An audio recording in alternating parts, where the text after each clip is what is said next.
Welcome to whistle.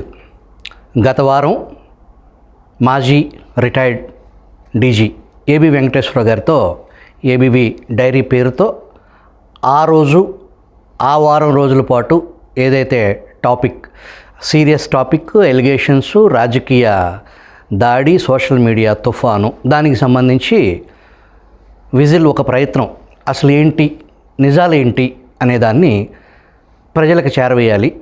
Journalism పరమావధి ప్రజా ప్రయోజనం, దాన్ని తూచా తప్పకుండా పాటించే విజిల్ ఏబి వెంకటేశ్వర గారి ద్వారా ఆ ప్రయత్నం చేసింది. దానికి సంబంధించి ఒక ప్రముఖ ఆడిటర్, ఆయన హైదరాబాద్లో స్థిరపడ్డ వృద్ధులు, ఆయన ఒక మెసేజ్ చేశారు ఆ ఎపిసోడ్కి సంబంధించి. అది మీకు చదివి వినిపిస్తాను. ఏబి వెంకటేశ్వర గారు ఎపిసోడ్ కంటెంట్ రూపకల్పన, నిర్వహణ అత్యంత అద్భుతం ప్రణాళికతో సాగింది. ఎదుటివారు అడిగిన ప్రశ్నలు ఎంతగా విసిగించేవిగా, ఇబ్బందికరంగా ఉన్నప్పటికీ గెస్ట్ అతిథిగా ఏబీ గారు తన సుదీర్ఘ అనుభవాన్ని ఉపయోగించి ఎంతో ఓపికతో, నిగ్రహంతో వాటిని ఎదుర్కొన్నారు. అవతలి వారి ప్రశ్నలకు ఆయన అత్యంత వినయపూర్వకంగా సమాధానించిన తీరు నిజంగా ప్రశంసనీయం. ఈ ఇంటర్వ్యూలో అత్యంత కీలకమైనది, ఒక్కొక్క ప్రశ్న క్లైమాక్స్ డైలాగుల్లాగా, డైనమిట్లుగా, సూటిగా, పవర్ఫుల్గా సంధించి ఎపిసోడ్స్ను నెక్స్ట్ లెవెల్కి తీసుకెళ్లారు. మీ ఇద్దరికి అభినందనలు. ఇంకా చాలా పెద్ద మెసేజ్ అది. ఆయన పరిశీలించిన ఆయన అనుభవం, దానికి సంబంధించి ఆయన ఫీల్ అయిన దాన్ని రాశారు. ఏబి వెంకటేశ్వర గారు ఏబీవీ డైరీ అనే పేరుతో మామూలుగా సాంప్రదాయ రాజకీయాలు, ఇప్పటివరకు మనం చూసిన రాజకీయాలు వేరు, నేను చేయాలనుకుంటున్న రాజకీయాలు వేరు అని చెప్పేసి ఆ పాలు నీరు లాంటి ఆ పద్ధతిని నేను ఎంచుకున్నాను. నిజమే నా ఆయుధం, ప్రజలకు వాస్తవాలు చెప్పటమే నా రాజకీయ పరమావధి అని విజిల్ వేదికగా ఏబి వెంకటేశ్వర గారు ఆ ఏబీవీ డైరీ అనేది రకరకాల ఎపిసోడ్స్తో, దాంట్లో ఏంటి మంచి ఏంటి, చెడేంటి, ఆ విశ్లేషణలో ఎంత వాస్తవానికి, పూర్తి వాస్తవానికి దగ్గరగా ఉందనేది అల్టిమేట్గా నిర్ణయించేది ప్రేక్షకులే. ఈ విజిల్ వేదికగా ఏబి వెంకటేశ్వర గారు ఎపిసోడ్ 2. నమస్కారం ఏబి వెంకటేశ్వర గారు. నమస్కారం అండి. ఇప్పుడు ఏదైతే మీరు ఎంచుకున్న మార్గం, రాజకీయం అంటేనే లౌక్యమని, పట్టువిడుపులని, కొన్ని ఎంపిక చేసుకున్న వ్యవహారం, విపరీతమైన ధనరాశులు, ఇవేమీ లేని ఒక అధికారి. అంతకుముందు ఈ సివిల్ సర్వెంట్స్గా రిటైర్డ్ అయిన లేదా విఆర్ఎస్ తీసుకున్నోళ్ళు ఒక అవకాశం, ఒక వ్యాక్యూమ్ వచ్చిన దశలోనే వాళ్ళు ప్రయత్నం చేశారు, వెనకడుగు వేశారు. మీది ఇది ఒంటరి పోరాటం అని అనిపిస్తుంది ఎప్పుడన్నా మీరు ఒంటరిగా ఉన్నప్పుడు? నేను ఒంటరిగా ఉన్నానని అనిపించట్లా. ఎందుకంటే అపారమైన సంఖ్యలో ప్రజలు మానసికంగా మాతో ఉన్నారు అన్న ధైర్యం మమ్మల్ని ముందుకు నడిపిస్తూ ఉంది. ఇవాళకి ఏమి ఎలక్షన్ లేవు, మేమేం పోటీ చేయడంలా వాళ్ళు మాతో ఉన్నారని చెప్పడానికి నిదర్శనం ఏమీ లేదు, నేనేం ప్రూఫ్ చూపించలేను. కాకపోతే మాకు వచ్చే ఫీడ్బ్యాక్ కానివ్వండి, ప్రజలు మమ్మల్ని రిసీవ్ చేసుకునే తీరు కానివ్వండి, వీటన్నింటినీ చూస్తామంటే చాలా సపోర్టివ్గా ఉన్నారనిపిస్తోంది. ఇన్ఫ్యాక్ట్ మొన్న మీరు అన్నప్పుడు ఒక ఎగ్జాంపుల్ చెప్పాను. నా మీద ట్రోల్ చేస్తూ చాలా వీడియోలు చేస్తూ ఉంటారు. ఆ ట్రోల్ చేసిన వీడియోల్లో కామెంట్లు చూస్తే కూడా మీకు అర్థమైపోతుంది సాధారణ ప్రజలు ఎంత విజ్ఞతతో ఉన్నారో. ఆ ట్రోలింగ్ వీడియో చేసిన వాడిని పరమద్భూతులు తిడుతూ ఉంటారు. ఏం వీడియో చేయటమే, ఏం జర్నలిజమే ఇది, ఇట్లాగైనా మాట్లాడేది, ఇంత అర్థం లేకుండా మాట్లాడుతున్నావు, ఇంత కులాల గోల, ఈ గోల ఆ గోల మాట్లాడుతున్నావు, ఆయన చెప్పేది వినాలి కదా, ఆయన చెప్పిన దాంట్లో తప్పే ఉందో చెప్పు అని చెప్పి ప్రజలే అడుగుతున్నారు. దాన్ని చూస్తే మనకి సాధారణ ప్రజల్లో ఎంత డిస్క్రిషన్ ఉందో, ఎంత విజ్ఞత ఉందో మనకు అర్థమవుతుంది. కాబట్టి అస్సలు ఏమాత్రం మేము నిరాశపడడం అనే సమస్య లేదు. ఏబి వెంకటేశ్వర గారు, ఏదైతే ఈ రాష్ట్రంలో, ఉమ్మడి రాష్ట్రంలో, విభజిత ఆంధ్రప్రదేశ్లో అతి ముఖ్యంగా ఒక కమ్యూనిటీకి సంబంధించి, కాపు కమ్యూనిటీ, దాని హక్కులు, రిజర్వేషన్లు, ఒక సుదీర్ఘమైన రాజకీయ వ్యవహారం చుట్టూ నడుస్తూ ఉంది. ఈ మధ్య దివంగత నేత, కాపు ఉద్యమ నాయకుడు ముద్రగడ పద్మనాభం గారు మరణించటం, ఆయన సభకి వచ్చినటువంటి ఆల్ పార్టీస్కి సంబంధించిన కాపు నాయకులు ఆ వేదిక మీద మాట్లాడిన అందరిది ఒకటే మాట, ముద్రగడ పద్మనాభం గారి ఆత్మ శాంతించాలి అంటే కాపు రిజర్వేషన్ సాధిస్తేనే ఆయన ఆత్మశాంతి. ఆయన ఆత్మ శాంతించాలంటే ఆ వక్తలు మాట్లాడినట్టు ఆ రిజర్వేషన్ కళ సాకారం అయితేనే తప్ప ఇంకో మార్గం లేదా? అలాంటి కండిషన్లు పెట్టి ఆయన ఆత్మను ఎందుకు క్షోభ పెడతారు? కానీ అదేమి కాదు, ఆయన ఆత్మశాంతిగానే ఉంటుంది. ఆయన చేయగలిగింది చేశాడు, జీవితంలో ఆయన చేయదలుచుకున్నది చేశాడు. పోయిన వాళ్ళ గురించి అసలు మనం మాట్లాడుకోవడం మంచిది కాదు, పద్ధతి కాదు, సంస్కారం కాదు. ఆయన ఆత్మ శాంతిగానే ఉందని చెప్పి అనుకోవచ్చు. ఈ రిజర్వేషన్లు ఇవి అంటారా, ఈ చర్చలు వాదోపవాదాలు జరుగుతూనే ఉంటాయి. అందులో ఉన్న నిజానిజాలు ఏంటో అనేది కొంచెం తెలిసిన వాళ్ళకి, చట్టం గురించి తెలిసిన వాళ్ళకి, రాజ్యాంగం గురించి తెలిసిన వాళ్ళకి మాత్రమే తెలుస్తుంది. ఈ కాపులకి రిజర్వేషన్ ఇవ్వటం అనేది రాజ్యాంగపరంగా సాధ్యపడే అంశం కాదు అనే చర్చ నడుస్తుంది. దాంట్లో వాస్తవం ఉందా? నో, కాపులకి రిజర్వేషన్ ఎట్టి పరిస్థితుల్లోనూ తెచ్చి తీరాలి అని ప్రతి ఒక్కళ్ళు శపథం చేసే చర్చ నడుస్తోంది తప్ప అది సాధ్యం కాదు అన్న చర్చ ఇంతవరకు ఎవరి నోట నేను వినలా. మీకు ఎక్కడ వినపడింది అసలు? అది ఒక్క నాయకుడు ఎవరన్నా చెప్తాడేవా ఆ మాట? నాయకులుగా చెప్పట్లేదు, బట్ ఇంటలెక్చువల్స్ ఇంటర్నల్ వేదికల్లో మాట్లాడితే అది 100% నిజం. కాపు రిజర్వేషన్లు ఈ సందర్భంలో ఈ సమయంలో ఎట్టి పరిస్థితుల్లో సాధ్యం కావు. అది రాసి పెట్టుకోండి. ఎందుకంటే దానికి రాజ్యాంగపరమైన పరిమితులు ఉన్నాయి, చట్టపరమైన పరిమితులు ఉన్నాయి, రాజకీయ పరిమితులు లేవు. రాజకీయంగా మీరు ఏది కావాలంటే అది చేసుకోవచ్చు, కానీ రాజ్యాంగం ఒప్పుకోదు, కోర్టులు ఒప్పుకోవు. ఈ కాపు రిజర్వేషన్ అనే ఈ వాదన, ఇది కల్పించాలి అనే దానికి సంబంధించి ఇది దశాబ్దాల కాలం పాటు నుంచి నడుస్తూ ఉంది. ఇది సాధ్యపడదు అని రాజకీయ నాయకులకి తెలిసిన విషయమేనా ఇది? ఏమంటే 1992లో ఒక ఇంపార్టెంట్ జడ్జిమెంట్ వచ్చింది. ఎందుకు వచ్చింది అదంటే, మండల్ కమిషన్ 1989లోనో 90లోనో దాని రిపోర్ట్ వచ్చిన తర్వాత బీసీ రిజర్వేషన్లు ముందుకు వచ్చినాయి. వచ్చినప్పుడు కోర్టులకు వెళ్ళారు, అది సుప్రీంకోర్టు దాకా వెళ్ళింది. దాని final judgment Indira Sawhney versus Union of India అనే judgment. Indira Sawhney versus Union of India 1992. ఆ జడ్జిమెంట్లో సుప్రీంకోర్టు మండల్ కమిషన్ ఇచ్చినటువంటి రిపోర్ట్ని, బీసీ రిజర్వేషన్లని వాటిని సమర్థిస్తూనే ఒక ముఖ్యమైనటువంటి నిర్ణయం చెప్పింది. ఏంటంటే, రిజర్వేషన్లో 50% మించకూడదు అనే లక్ష్మణ రేఖ గీసేసింది. దాని తర్వాత 50% మించి ఇచ్చే అవకాశం ఎవరికీ లేదు. ఏ రాష్ట్ర ప్రభుత్వానికి లేదు, ఈవెన్ కేంద్ర ప్రభుత్వానికి కూడా లేదు.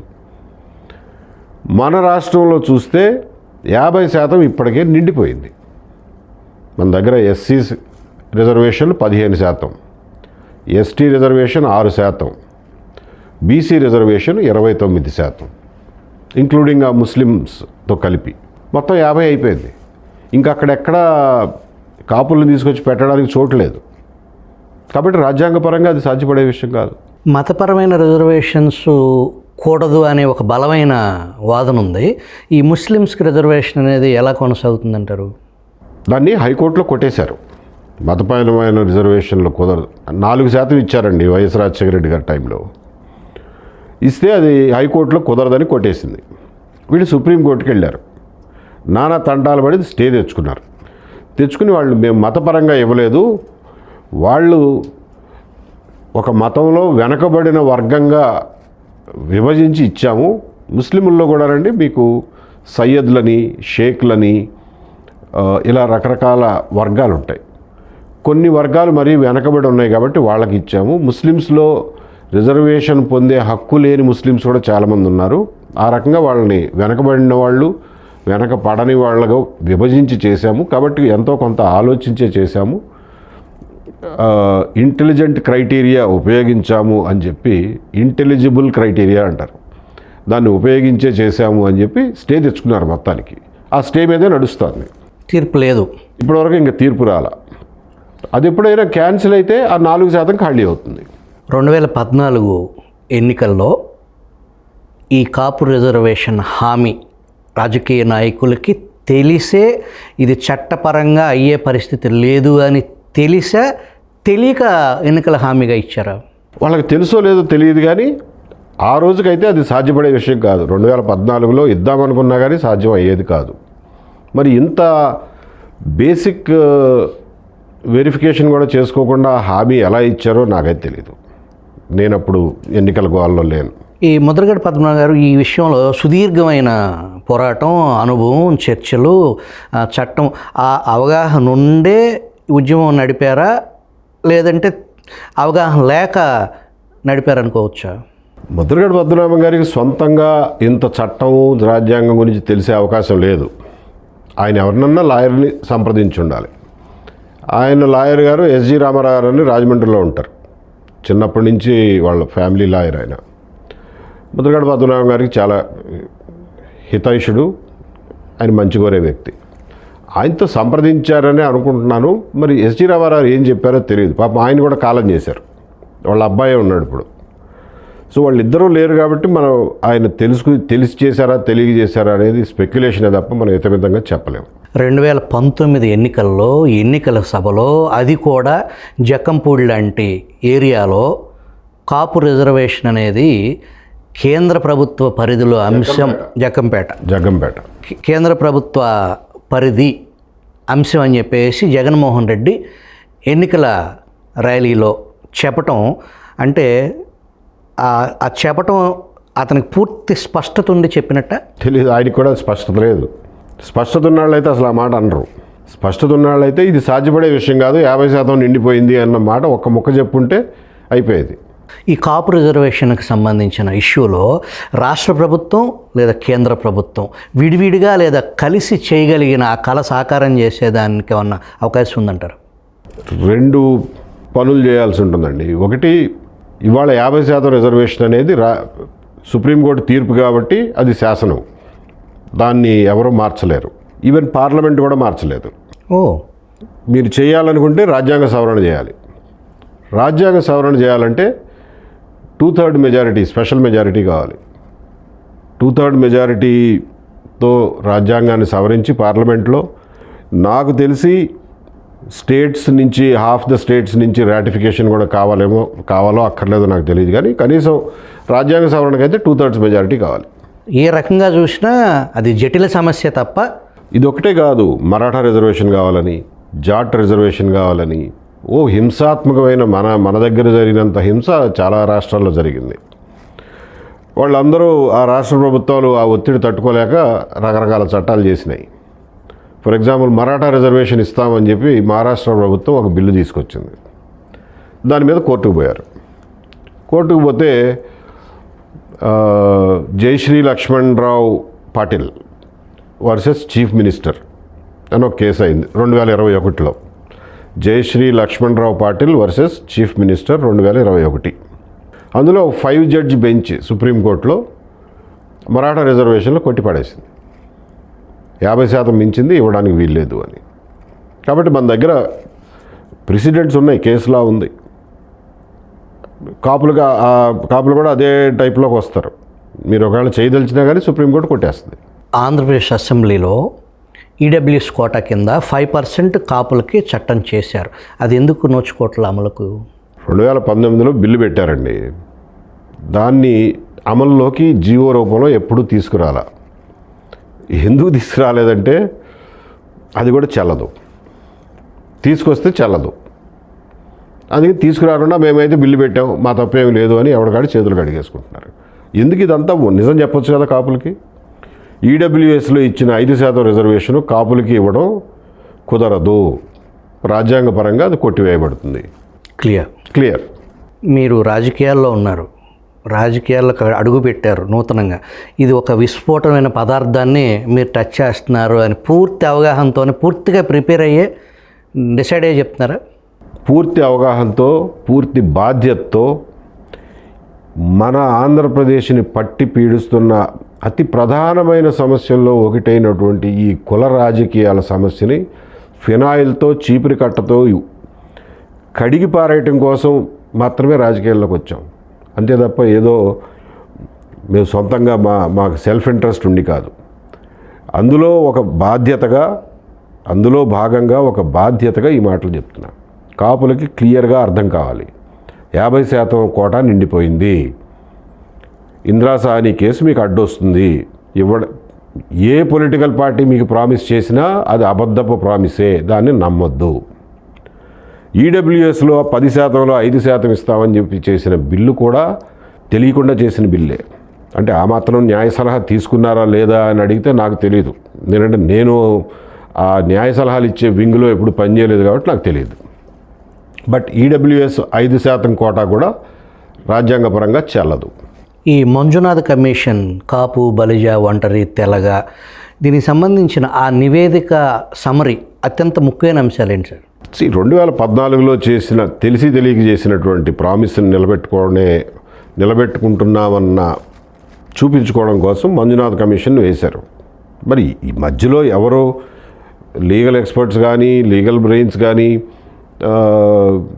అడ్వకేట్ జనరల్ కానీ వాళ్ళని అడిగారా లేదా, అసలు లా డిపార్ట్మెంట్ని అడిగారా లేదా, వాళ్ళు ఏమి సలహా ఇచ్చారో నాకు తెలియదు. కానీ 2014కే ఇది సాధ్యపడే విషయం కాదు. అయినా కానీ మంజునాథ్ కమిషన్ వేశారు. వేస్తే మంజునాథ్ కమిషన్ బీసీ కమిషన్గా వేశారు. కమిషన్ ఆన్ బ్యాక్వర్డ్ కాస్ట్ అని వేశారు. మీరు దాని మీద వేయాలి. కమిషన్ ఆన్ కాపుస్ అని వేయకూడదు.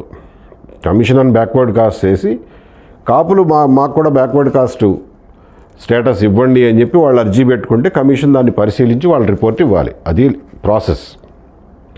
సరే, మంజునాథ్ కమిషన్ వచ్చింది, అందరినీ అడిగారు.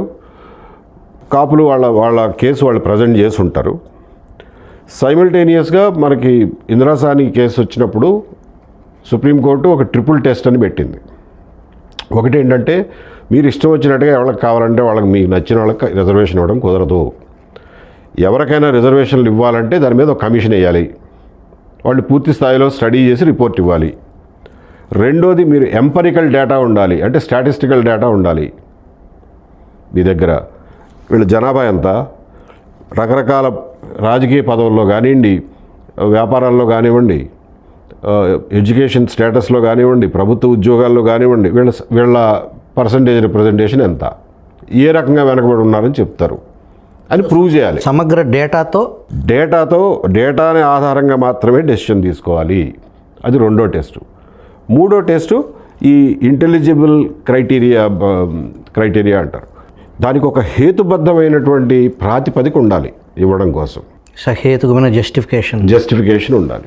ఈ ట్రిపుల్ టెస్ట్ పాస్ అవ్వకుండా ఎవరికి ఏ రిజర్వేషన్ ఇవ్వలేరు. అందుకనే మంజునాథ్ కమిషన్ వేస్తూ సైమల్టేనియస్గా మీకు గుర్తుండదు, అప్పుడు పల్స్ సర్వే అని ఒకటి చేశారు. Pulse survey. సో అన్ని హౌస్ హోల్డ్స్ సర్వే చేశారు. వీళ్ళ జనాభా ఏంటి, వాళ్ళ ఆర్థిక స్థితిగతులు ఏంటి, ఎడ్యుకేషన్ స్టేటస్ ఏంటి, ఎంప్లాయ్మెంట్ స్టేటస్ ఏంటి, ఇవన్నీ సర్వేలో తీసుకున్నారు. మరి ఆ పల్స్ సర్వే రిపోర్ట్ ఎక్కడ బహిర్గతం చేసినట్టుగా నాకైతే గుర్తులేదు, కానీ మొత్తానికి డేటా అయితే తెచ్చుకున్నారు. అంతా అయిన తర్వాత మంజునాథ్ కమిషన్ ముందు కొన్ని బీసీ సంఘాలు రిప్రజెంట్ చేసి కాపులకు బీసీ స్టేటస్ ఇవ్వడానికి వీల్లేదు వాళ్ళు అని చెప్పి వాళ్ళ వివరణలో వాళ్ళు ఇచ్చారు. ఆ రోజున అధికార పార్టీలో ఉన్న బీసీ నాయకులు కూడా కొంతమంది రిప్రజెంటేషన్ ఇచ్చారు. దీన్ని జగన్మోహన్ రెడ్డి, అప్పటి తెలుగుదేశం అధికార పార్టీ తెలుగుదేశం దీన్ని ముందుకు తీసుకెళ్లే వ్యవహారం, దాన్ని వెనకమాల మీకు ఇస్తే ఆ దశ బీసీలకి ఒరిజినల్గా ఉన్న బీసీ రిజర్వేషన్స్కి దెబ్బపడుతుంది, అది మీకు నష్టం చేస్తుంది అనే వైసీపీ రాజకీయవాదంతో 2019 ఎన్నికల్లో లబ్ధి పొందిన మాట నిజమేనంటారు ఎంతో కొంత? అసలు ఈ గొడవ దీంతో కాపులకు వచ్చింది ఏమీ లేదు, కానీ మొత్తానికి మన రాజకీయ వాతావరణం చెడింది. అనవసరంగా ఒక కులం మీద ఒక కులానికి అనుమానాలు, అసహనాలు, అసూయలు ఇవి పెరిగిపోయినాయి. సో ఏం జరిగింది, జగన్మోహన్ రెడ్డి గారు వెనకాల నుండి ఏం చేశాడో మనకు తెలియదు, కానీ వాళ్ళ పార్టీ వైపు నుంచి ఏమైనా రిప్రజెంటేషన్స్ ఇప్పించాడో లేదో తెలియదు, కానీ ఈవెన్ అధికార పక్షం నుంచి కూడా బీసీ నాయకుల నుంచి కొన్ని రిప్రజెంటేషన్లు వెళ్ళినాయి. ఎందుకంటే ఎవరైనా చెప్పినా ఆగరు. బీసీ నాయకులు వాళ్ళ ఇంట్రెస్ట్ వాళ్ళు ప్రొటెక్ట్ చేసుకోవడానికి వాళ్ళు అర్జీ పెడతారు, మీరు వద్దన్నా కానీ పెడతారు. పెట్టిన తర్వాత మొత్తానికి చివరికి ఏమైందంటే, మరి ఆ డేటా చూసి ఈ రిప్రజెంటేషన్లు చూసి ఏమనుకున్నాడో కానీ ఆ కమిషన్ చైర్మన్ మంజునాథ్, నేను బీసీ స్టేటస్ కాపులకు ఇవ్వడానికి నేను సంతకం పెట్టను పొమ్మన్నాడు. Seriously okay పెట్టనన్నాడు. ఏం చేయాలి అప్పుడు? పెట్టిందేమో వాళ్ళ కోసం, చైర్మన్ ఏమో సంతకం పెట్టను పొమ్మంటున్నాడు. ఏం చేయాలి? అందుకని 3 మెంబర్లలో ఈ మిగిలిన 2 మెంబర్లతోనూ దాని రికమెండేషన్ ఎటగొట్ట చేపించి మెజారిటీ ఒపీనియన్ ఉంది కాబట్టి రికమెండ్ చేసినట్టుగా రిపోర్ట్ తీసుకున్నారు. సంతకం పెట్టకపోవడానికి కారణం ఏంటి? He felt it is not justified కాదని ఆయన భావన, డేటా ప్రకారం. ఆయన రిటైర్డ్ జడ్జి, ఆయన ఇష్టం అయింది, ఓకే, ఆయన ఆలోచన అయింది. సో ఆ రకంగా తంటాలు పడి ఓకే మామ అనిపించారండి. అనిపించినా కానీ ఇవ్వడానికి అక్కడ చోటు లేదు, 50% నిండిపోయింది. అప్పుడే అనుకోకుండా 103వ రాజ్యాంగ సవరణ ద్వారా 2019 జనవరిలోనో ఏమో ఈ ఈడబ్ల్యూఎస్ రిజర్వేషన్ వచ్చింది 10%. అది పాస్ అయింది బిల్లు. అది కూడా 2/3 మెజారిటీతోనే పాస్ అయింది. అందులో 15(6) అని 16(6) అని ఆర్టికల్స్ అమెండ్ చేశారు. ఇప్పుడు దాంతో కలిపేనా ఈ 50%? కాదు, ఈ 50% వేరు, ఆ 10% వేరు. ఓకే. సో ఆ 10%లో ఇది పెట్టేద్దాం, గొడవ వదిలిపోతుంది, ఎట్లాగో కమిషన్ రిపోర్ట్ ఉంది కదా అని చెప్పి అందులో 5% ఇస్తున్నామని చెప్పి బిల్లు పెట్టి పాస్ చేశారు. ఎలక్షన్ల దగ్గరికి వస్తున్నాయని పాస్ చేసినా అది చెల్లదు. తర్వాత వచ్చిన జగన్మోహన్ రెడ్డి గారు అసలు దాన్ని పట్టించుకోలే, దాన్ని అది చెల్లుద్దో లేదో అని కూడా ప్రయత్నం చేయాల. మరి ఇది ఎట్లాగో చెల్లదని చెప్పారో ఏమో మనకు తెలియదు ఏం జరిగిందో. అది వాళ్ళ నిజంగా బయటికి తీసి ఇంప్లిమెంట్ చేద్దామని ఎవరైనా ట్రై చేసినా అది చెల్లదు. ఈ కాపు, తెలగ, బలిజ, ఒంటరి ఈ సంఖ్యాపరంగా ఇంత పర్సంటేజ్ అంత పర్సంటేజ్ అనే దానికి ఏదైనా నిర్దిష్ట లెక్క, ఇంత పర్సంటేజ్ అనేది ఏమన్నా ఉందండి? ఎగ్జాక్ట్గా పల్స్ సర్వేలో వచ్చిన రిజల్ట్స్ ఏవైతే ఉన్నాయో అది పబ్లిక్ చేసినట్టు లేరు. కానీ నాకు గుర్తు 2018లోనో ఎప్పుడో ఆ పల్స్ సర్వే రిజల్ట్స్ గురించి వాటి గురించి మాట్లాడుతూ చీఫ్ మినిస్టర్ గారు అప్పట్లో ఆ పల్స్ సర్వేలో తేలిన దాని ప్రకారం కాపుల సంఖ్య 10.6 10.9 నాకు సరిగ్గా గుర్తులేదు, కానీ 10.5 11 మధ్యలో ఒక ఫిగర్ చెప్పినట్టు గుర్తు. అసెంబ్లీ ఫ్లోర్ మీద చెప్పారు. అంటే ఆ రోజున పల్స్ సర్వేలో వచ్చిన లెక్క అది. పోనీ అది కరెక్ట్గా లెక్క వేయలేదు అని అనుకుంటే ఇప్పుడు ఈ సంవత్సరం జనాభా లెక్కలు జరుగుతున్నాయి, కుల గణన కూడా జరుగుతుందని అంటున్నారు. ఈ జనాభా లెక్కల్లో తేలిపోతుంది జనాభా సంఖ్య ఎంత అన్నది. ఈ క్రిమిలేయర్, బీసీస్ దానికి కండిషన్సు, ఈ ఈడబ్ల్యూఎస్ కోట, ఈ రెండింటికి మధ్య తేడా వివరిస్తారా? బీసీస్ రిజర్వేషన్స్లో కూడా క్రీమీ లేయర్ అని పెట్టారు, దానికి కొన్ని కండిషన్స్ ఉన్నాయి. ఈడబ్ల్యూఎస్ కోటాకు కూడా ఈడబ్ల్యూఎస్ ఉన్నదే అసలు ఎకనామికల్లీ వీకర్ సెక్షన్స్కి. సో అందులో ఖచ్చితంగా ఎకనామిక్ క్రైటీరియా ఉంటుంది. ఈడబ్ల్యూఎస్ ఎకనామిక్ క్రైటీరియా ఇంకా కష్టమైంది, అంటే ఇంకా రిస్ట్రిక్టెడ్, కఠినమైంది. మీకు బీసీ క్రీమీ లేయర్లో పేరెంటల్ ఇన్కమ్ 7 లక్షలు మించకూడదు అంటారు, 10 ఎకరాల పొలం ఉండొచ్చు అనేది అంటారు. అదే ఈడబ్ల్యూఎస్కి వచ్చేసరికి పేరెంటల్ ఇన్కమ్ కాదు, ఫ్యామిలీ ఇన్కమ్ 8 లక్షలు మించకూడదు అంటాడు యాన్యువల్లీ. ప్లస్ ఇంకా కొన్ని కండిషన్స్ ఉన్నాయి. 5 ఎకరాలు మించి పొలం ఉండకూడదు, 100 గజాలు మించి అర్బన్లో ల్యాండ్ ఉండకూడదు, 200 గజాలు మించి రూరల్లో ఇంటి స్థలం ఉండకూడదు, 1000 స్క్వేర్ ఫీట్లు మించి ఫ్లాట్ ఉండకూడదు. ఇవి కండిషన్స్ ఈడబ్ల్యూఎస్లో. సో ఈ కండిషన్స్ అన్నీ పెడితే యాక్చువల్గా చాలా తక్కువ మందికి ఎలిజిబిలిటీ వస్తుంది, నిజమైన నిరుపేదలకే వస్తుంది. అంటే మన వాళ్ళు ఇచ్చే ఇన్కమ్ సర్టిఫికేట్లు అంత జెన్యూన్ అయితే, తప్పుడు సర్టిఫికేట్లు ఇస్తే మా ఎవడేం చేయగలడు? ఆ తప్పుడు సర్టిఫికేట్ కూడా అసలు ఒరిజినల్ పేదవాడికి దక్కదు. మేనేజ్ చేసి దొంగదారులు వెళ్ళినోడికి ఆ సర్టిఫికేట్ దక్కింది. అదొక సమస్య ఉంది ఎట్లాగూ ఇంప్లిమెంటేషన్లో. కాకపోతే కండిషన్స్ అయితే అవి. ఈ రిజర్వేషన్స్ సాధ్యం కాకపోతే సుదీర్ఘకాలంగా ఆశగా ఎదురు చూస్తున్న నిరుపేద కాపులకు సంబంధించిన వాళ్ళ ప్రగతికి కార్యాచరణ other than this, if it is not possible, ఇంకేమైనా మార్గం లేదంటారు? కాపులకు ఒక్కడికే కాదండి, అన్ని కులాలకి మార్గం ఉండాలి.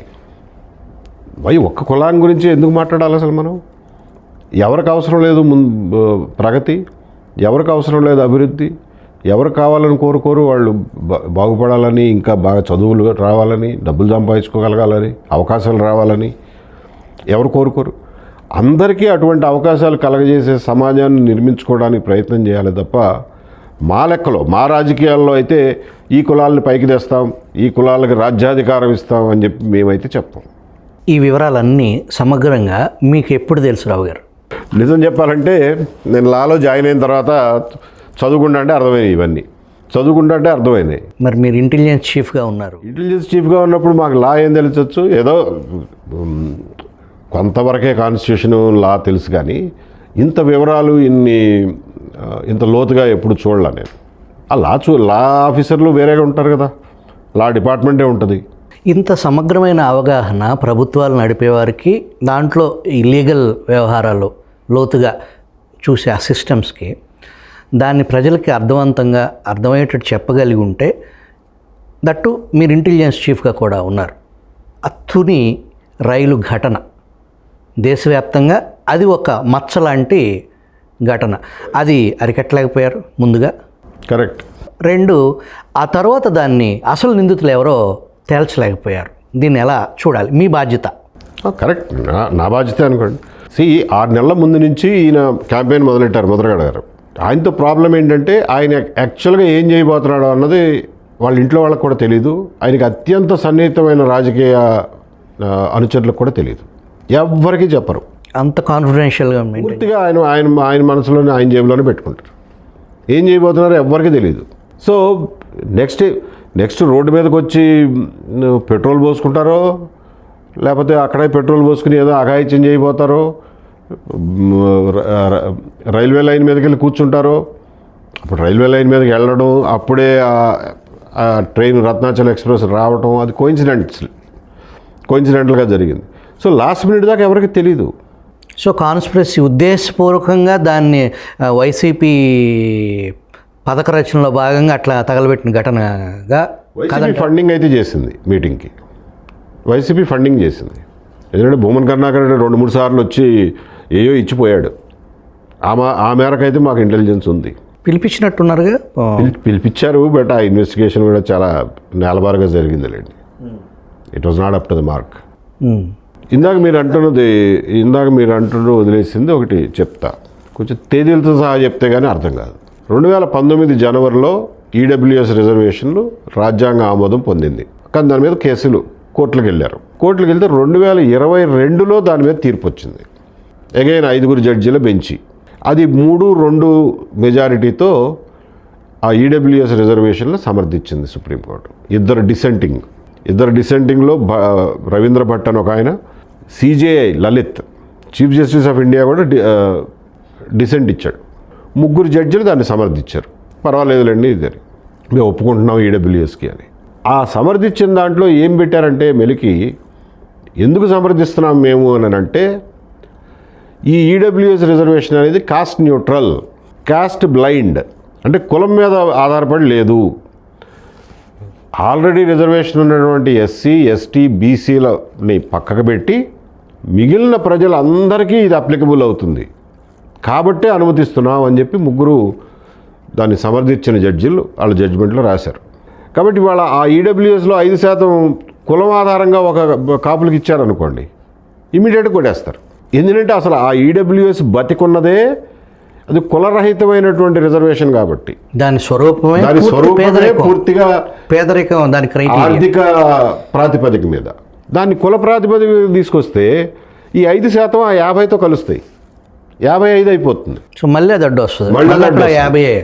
సో కులాల బేసిస్ మీద మీరు ఇవ్వగలిగిన రిజర్వేషన్ 50. ఈడబ్ల్యూఎస్ పేరు మీద మీరు ఇచ్చే 10%లో కులం అనే ప్రస్తావన రాకూడదు. ఇవి 2 కండిషన్స్. మరి ఎలా వస్తుంది వీళ్ళకి? మరి పూర్తి భిన్నమైంది, నార్త్ సౌత్. ఎగ్జాక్ట్లీ, అది వచ్చిన చిక్కు. మరి దీన్ని రాజకీయ నాయకులు ప్రజలకి, పర్టికులర్గా ఆ కమ్యూనిటీకి సుస్పష్టంగా చెప్పకుండా ఈ రకమైన రాజకీయ చలి కాచుకునే వ్యవహారం, ఈ రాజకీయ నాయకులు దీన్ని, మీరు ఇందాక అన్నట్టు పర్టికులర్గా ఆంధ్రప్రదేశ్లో ఈ కులాల చుట్టూ, కేవలం కులాల చుట్టే, ఇక్కడ ఏమీ లేదు, ఓన్లీ కులం చుట్టూ జరిగే వ్యవహారం. ఈ చిక్కుముడుల్ని స్పష్టంగా, సుస్పష్టంగా జరిగేది ఇది, జరగంది ఇది, ఈ భ్రమలో ఈ ఐస్ బ్రేక్ ఆ కళ్ళల్లో దుమ్ము కడిగి స్పష్టంగా చూసే అవకాశం ఈ పార్టీలు ఎందుకు ఇవ్వట్లా? వాళ్ళ రాజకీయాలే వాటి మీద ఆధారపడి ఉన్నాయి. ఇవాళ వేదిక ఎక్కిన ప్రతివాడు ముద్రగారు, పద్మనాభం గారు ఆత్మకు శాంతి కలగజేస్తాం, కాపు రిజర్వేషన్ సాధిస్తాం అంటాడు. ఎట్లా సాధిస్తావో చెప్పడు. ఇన్ని అడ్డంకులు ఉంటే నువ్వు ఎట్లా సాధిస్తావు? ఇక్కడ ఏదో రాజకీయంగా ఇవ్వడం ఇష్టం లేదు కాబట్టి ఎవడో ఇవ్వట్లేదు అని, అది కూడా ఎవరు అన్నది చెప్పరు. ఇప్పుడు తెలుగుదేశానికి ఇవ్వడం ఇష్టం లేకపోతే తెలుగుదేశాన్ని బ్లేమ్ చేయి, వైసీపీ ఇవ్వడానికి ఇష్టం లేదా అంటే వైసీపీని బ్లేమ్ చేయి. ఎవరి రంగులు వాళ్ళకి తెలిసిపోదు, ఎవరి పేరు చెప్పరు. ఇది ఇవ్వటానికి ఇష్టపడ్డా ఒకవేళ తెలుగుదేశం పూర్తి స్థాయిలో ఇష్టపడినా అది ముందుకెళ్లే పరిస్థితి కాదని చెప్తారు మీరు. కాదు, జగన్మోహన్ రెడ్డి అసలు ఆ ప్రయత్నం కూడా చేయలే. మరి ఇది ఎలాగో జరగదని తెలిసి చేయలేదో లేకపోతే ఇంట్రెస్ట్ లేక చేయలేదో మనకు తెలియదు. దీని గురించి ఇంత స్పష్టమైన అవగాహన ఆయన కనుక ఉండుంటే జగంపేటలో ఆ మాట చెప్పేవాడు కాదు. ఇది నా చేతిలో ఏముంది, కేంద్ర ప్రభుత్వం చేతిలో ఉందని కూడా చెప్పేవాడు కాదు.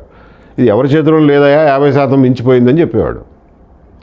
ప్రతి పార్టీ కూడా ఈ కులాన్ని అడ్డం పెట్టుకుని, ముఖ్యంగా కాపులను అడ్డం పెట్టుకుని ఎట్లా రాజకీయం చేయాలా, కాపు కేంద్రంగా ఎట్లా రాజకీయం చేయాలా అని చెప్పి వాళ్ళని నిజంగా చెప్పాలంటే వాళ్ళని రాచి రంపాన పెడుతున్నారు.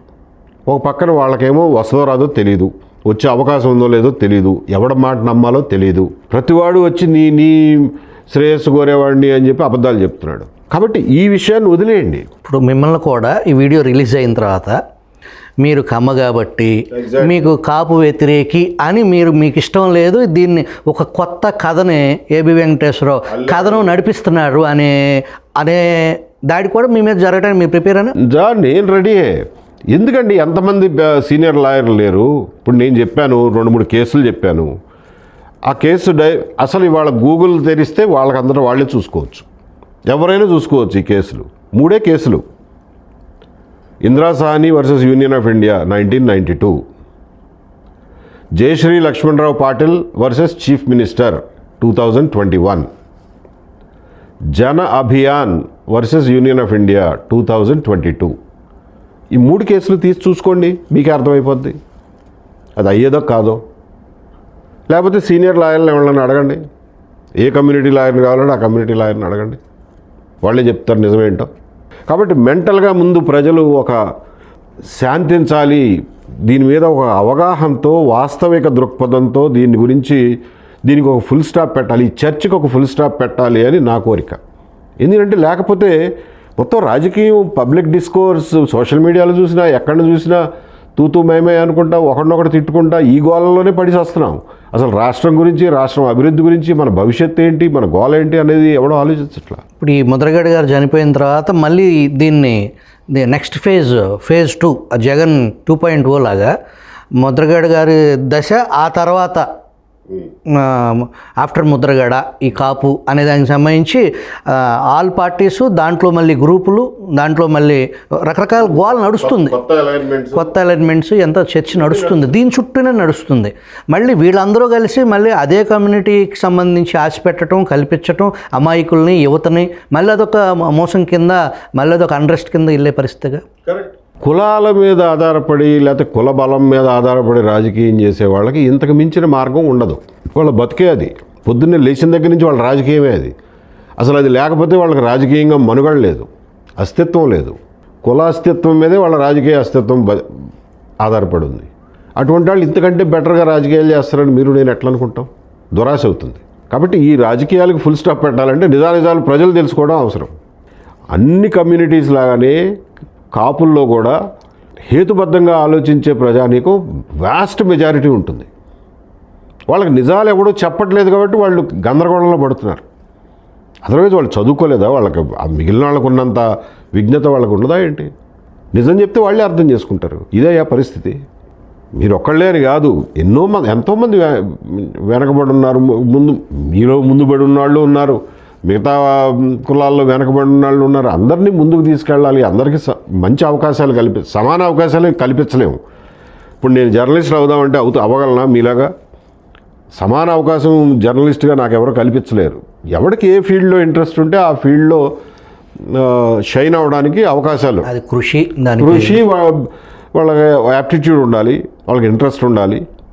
ఎవరికి ఇంట్రెస్ట్ ఉన్న ఫీల్డ్లో వాళ్ళు కనీసం వాళ్ళ పొటెన్షియల్ మేరకు చేరే అవకాశాలు కల్పించగలగాలి.